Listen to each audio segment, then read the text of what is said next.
Hello traders, welcome back to our channel. दोस्तों, आज की वीडियो में हम एक बहुत ही सिंपल सी स्ट्रैटेजी डिस्कस करने वाले हैं जो कि बिगिनर लेवल के लोगों को बहुत ज़्यादा काम आएगी। दोस्तों, स्ट्रैटेजी बहुत ही सिंपल है।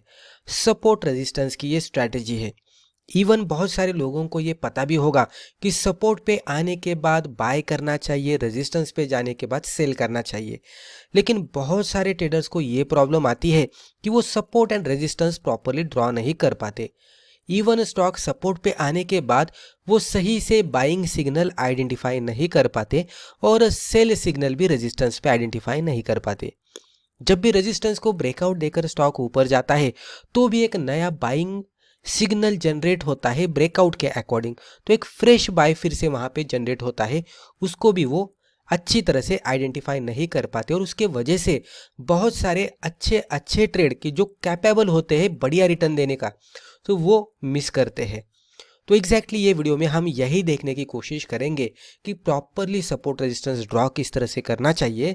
जैसे ही सपोर्ट पे आता है तो रिवर्सल का इंडिकेशन कैंडलस्टिक्स के जरिए किस तरह से देखना चाहिए, ब्रेकआउट किस तरह से आइडेंटिफाई करना चाहिए और प्रॉपरली रिस्क रिवॉर्ड रेशो को मेंटेन करते हुए एक बढ़िया सा ट्रेड किस तरह से लेना चाहिए। तो ये वीडियो पूरा देख लीजिएगा। वीडियो शुरुआत करने से पहले हम ये देखेंगे कि व्हाट इज सपोर्ट। अभी बहुत सारे लोगों को पता होता है कि सपोर्ट क्या होता है, लेकिन सपोर्ट एग्जैक्टली क्या होता है, उसके पीछे का सेंटीमेंट क्या होता है। तो support is a price level where demand becomes strong enough to stop a decline. यानी कि सपोर्ट प्राइस की एक ऐसी लेवल होती है। मान लीजिए कि यहाँ पे एक प्राइस की ऐसी लेवल है, मान लीजिए कंसिडर करते कि ये 100 रुपीज़ की लेवल है।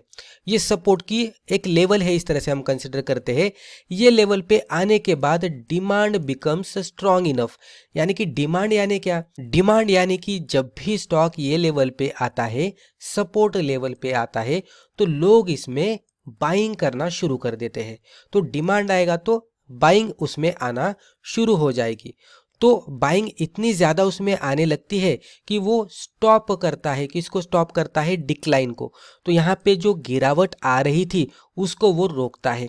यानी कि हम आसान भाषा में इस तरह से कह सकते हैं कि सपोर्ट प्राइस चार्ट पे एक ऐसी लेवल होती है कि जहाँ पे जाने के बाद सेलर्स थोड़ा रुक जाते हैं, फर्दर सेल नहीं करते, और वही एक ऐसी लेवल होती है कि बायर्स वहाँ पे बाय करना शुरू करते हैं।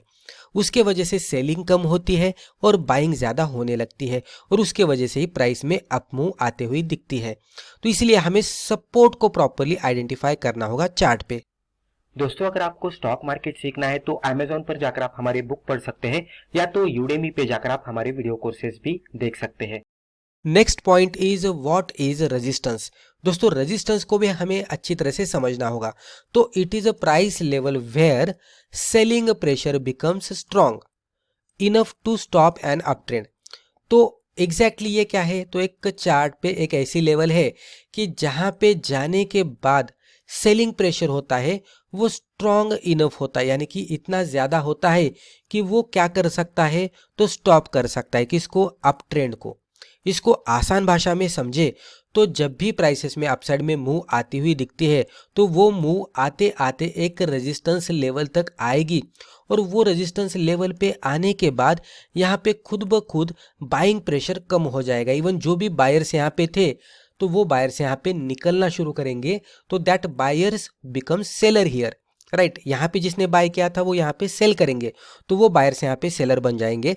और जो भी ऑर्डर्स होते हैं कि जो यहाँ पे इंट्राडे में होगा या तो ऑप्शन में होगा, कोई स्टॉक रहेगा तो राइट, वो यहाँ पे सेल करना शुरू करते हैं, यानी कि पी बाय करते हैं ऑप्शन की भाषा में कहेंगे तो।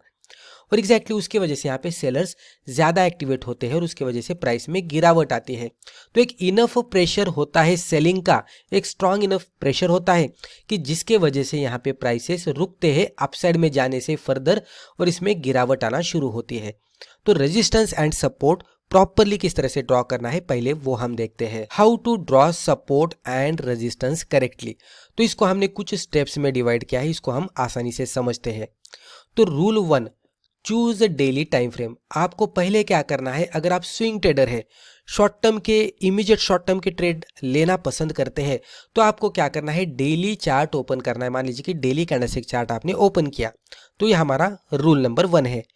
नेक्स्ट रूल क्या है, मार्क ऑब्वियस टर्निंग पॉइंट्स।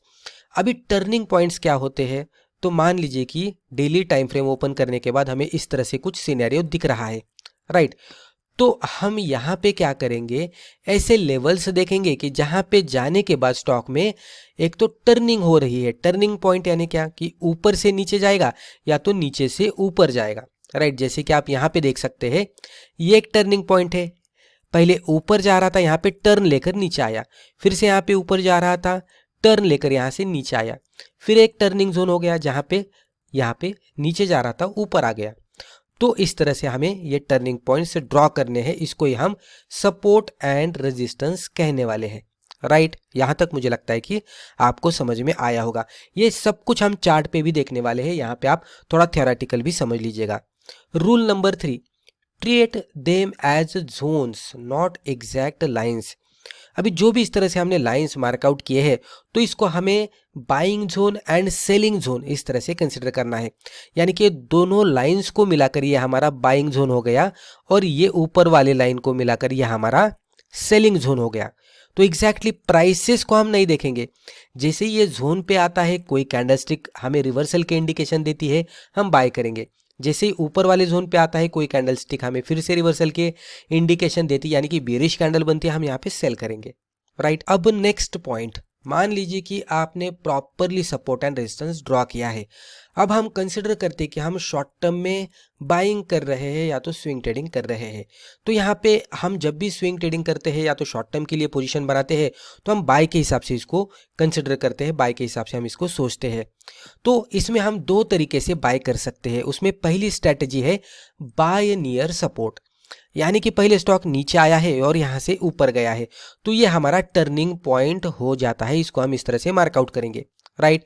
अभी जब भी स्टॉक ऊपर से फर्दर नीचे आएगा और ये जोन के नजदीक आएगा, तो डेफिनेटली हम यहाँ पे कोई बुलिश कैंडलस्टिक का पैटर्न बनता है क्या, तो वो may be single candlestick pattern hammer हो सकता है, double candlestick pattern, bullish engulfing pattern या तो बुलिश आउटसाइड बार हो सकता है, राइट। या तो triple candlestick pattern morning star हो सकता है, कोई भी कैंडलस्टिक का पैटर्न हो सकता है। बुलिश रिवर्सल का कोई भी इंडिकेशन मिलता है तो हम इसमें बाय करेंगे और एक राइड यहाँ पे कैप्चर करने की कोशिश करेंगे। तो इस तरह से बाय नियर सपोर्ट करना है। चार्ट पे थोड़ी देर बाद हम देखेंगे। सेकंड स्ट्रैटेजी के जरिए हम क्या करेंगे, बाय ब्रेकआउट अबाउ रेजिस्टेंस। इसमें क्या करना है, मान लीजिए कि प्राइसेस इस तरह से ऊपर गए और यहाँ से नीचे आ गए, तो हम क्या करेंगे, ये पर्टिकुलर जोन मार्कआउट करके रखेंगे, इसको हम रेजिस्टेंस जोन कहेंगे।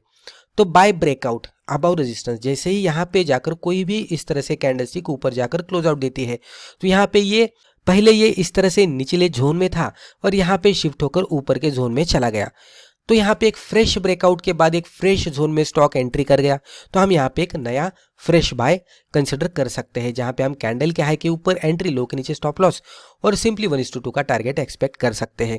अब हम ये सब कुछ एग्जाम्पल के जरिए देखते हैं। तो पहला एग्जाम्पल है बाय नियर सपोर्ट। ये डेली चार्ट हमने मार्कआउट किया। लेफ्ट टू राइट चार्ट देखेंगे तो आपको दिखेगा कि यहाँ से नीचे आया और नीचे आने के बाद एक लेवल पे रुका और इसमें अपसाइड में मूवमेंट आई। जैसे ही स्टॉक यहाँ पे रिकवर होता हुआ दिखा या तो रिवर्स हुआ, उसको हमने टर्निंग पॉइंट कंसिडर किया और उसको टर्निंग पॉइंट कंसिडर करते हुए इसको ही, यही पॉइंट को, ये जो पॉइंट है पहला पॉइंट, उसको ही कंसिडर करते हुए हमने इस तरह से एक हॉरिजॉन्टल लाइन मार्कआउट की। ये हमारा सपोर्ट एरिया या तो डिमांड एरिया या तो इसको ही हम बाइंग जोन कहेंगे, राइट। तो जब भी यहाँ पे स्टॉक आगे जाकर आएगा और बुलिश कैंडलस्टिक का पैटर्न बनाएगा, हम यहाँ पे बाय करने का सोचेंगे, जो कि आप यहाँ पे देख सकते हैं एक बढ़िया सी बुलिश कैंडलस्टिक बन गई। हालांकि ये बहुत बड़ी कैंडल थी, इवन इसके ऊपर भी हम ट्रेड करते तो कैंडल के हाई के ऊपर एंट्री, लो के नीचे स्टॉप लॉस और 1:2 का टारगेट। आप देख सकते हैं पूरी तरह से रिकवर होकर स्टॉक कहाँ तक चला गया है। इवन यहाँ पे एक बार नीचे आया लेकिन फिर से ऊपर ही गया, तो ये लेवल तक फिर नहीं आया, स्टॉप लॉस नहीं हिट हुआ है और मोर देन 1:2 का रिस्क रिवॉर्ड रेशियो हमें यहाँ पे मिलता हुआ दिखा है। नेक्स्ट एग्जांपल अगर आप देखेंगे तो सेम डेली चार्ट हमने यहाँ पे ओपन किया है। ये स्ट्रेटेजी है बाय ब्रेकआउट अबाउ रेजिस्टेंस। अब यहाँ पे रेजिस्टेंस तो वैसे तो मल्टीपल जगह पे बनते हुए दिखे थे, यहाँ पे मैंने एक ही मार्कआउट किया, आपको मैं प्रीवियस भी दिखा देता हूँ। तो यहाँ पे अगर आप देखेंगे तो ये कप एंड हैंडल पैटर्न बना, राइट। ये जोन पहला हमें दिखा था जहां पे आने के बाद स्टॉक नीचे जाता हुआ दिखा, इसको हमने टर्निंग पॉइंट माना और उसको कंसिडर करते हुए इस तरह से हॉरिजॉन्टल ट्रेंड लाइन मार्कआउट की। जैसे ही ब्रेकआउट दिया, इसमें अपसाइड में मूवमेंट आती हुई दिखी, राइट। तो रेजिस्टेंस के ब्रेकआउट के ऊपर एक फ्रेश बाय बनता है। यहाँ पे जो अभी हमने पहले से ही ट्रेंड लाइन मार्कआउट करके रखी है वो भी उसी तरह से मार्कआउट की है। स्टॉक ऊपर गया है, ये लेवल तक गया और उसमें फिर गिरावट आती हुई दिखी। जैसे ही टर्निंग पॉइंट मिला हमने यहाँ पे एक हॉरिजॉन्टल ट्रेंड लाइन मार्कआउट की। ये ट्रेंड लाइन के ब्रेकआउट पे हम ट्रेड करेंगे, जो कि ये पर्टिकुलर कैंडल पे ब्रेकआउट मिलता हुआ दिखा। ये निचले जोन से शिफ्ट होकर स्टॉक ऊपर के जोन में शिफ्ट हो गया और अच्छी खासी बुलिश कैंडलस्टिक देखने को मिली। कैंडल क्या है कि ऊपर एंट्री, लो के नीचे स्टॉप लॉस और 1:2 का टारगेट हम यहाँ पे एक्सपेक्ट करेंगे। अगर अब तक देखेंगे तो स्टॉक 1:1 तक गया है। ये जितना भी चार्ट हमारे सामने है उसके अकॉर्डिंग अगर और भी चार्ट है तो हम देखने की कोशिश करेंगे, या तो आगे जाकर हम देखने की कोशिश करेंगे कि किस तरह से वर्कआउट होता है। लेकिन यहाँ पे जनरली अगर आप देखने की कोशिश करेंगे तो डेफिनेटली जब भी इस तरह का रेजिस्टेंस ब्रेकआउट होता है, एक स्ट्रॉन्ग रेजिस्टेंस ब्रेकआउट होकर यहाँ पे स्टॉक अगले जोन में चला जाता है, तो एक बढ़िया सा फ्रेश मोमेंटम हम एक्सपेक्ट कर सकते हैं और बढ़िया सी मूव भी आपको चार्ट पे देखने को मिलेगी। तो इस तरह से सिंपल सा support and resistance properly draw करके हम बढ़िया सा ट्रेड ले सकते हैं। तो दोस्तों मुझे लगता है कि रिस्पेक्टिव वीडियो के जरिए हमने जो भी इंफॉर्मेशन आपके साथ शेयर की है आपको वैल्यूएबल लगी होगी। वीडियो फायदेमंद लगा तो वीडियो को लाइक जरूर कीजिएगा और इसी तरह के बिगिनर फ्रेंडली वीडियोस आगे भी जाकर देखने के लिए हमारे चैनल को सब्सक्राइब करके बेल आइकन को भी क्लिक कीजिएगा। धन्यवाद।